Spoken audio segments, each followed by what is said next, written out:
ముందుగా ఒక 4 టమాటాలని తీసుకోండి ఫ్రెష్గా. దీన్ని ఇప్పుడు స్లైసెస్గా కట్ చేసుకోండి. ఈ విధంగా టమాటాలన్నిటిని కట్ చేసి పెట్టుకోండి. టమాటా పీసెస్ని వాటర్ వేసి బాయిల్ చేసుకోండి అండ్ కొంచెం సాల్ట్ యాడ్ చేయండి. వెల్లుల్లిపాయలు అండ్ కొద్దిగా జీలకర్ర కూడా వేసి కచ్చాపచ్చగా దంచుకుందాం.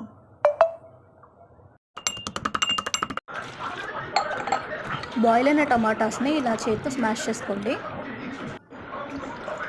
అలాగే కొద్దిగా చింతపండు రసం కూడా యాడ్ చేసుకోండి. ఉప్పు, పసుపు, కొద్దిగా కారం కూడా వేసి యాడ్ చేసుకోండి. 1 స్పూన్ వేసి బాగా కలుపుకోండి.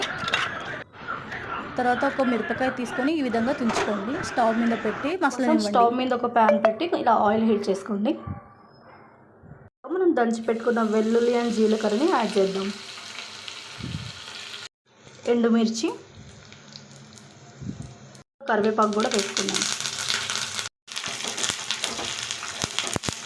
మసిలిన టమాటా రసంలోకి పోపు వేసేద్దాం.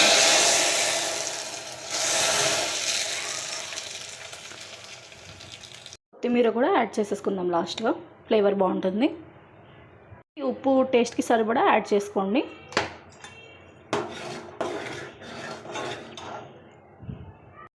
టమాటా రసం అయితే అయిపోయింది. ఇప్పుడు టేస్ట్ చేద్దాం.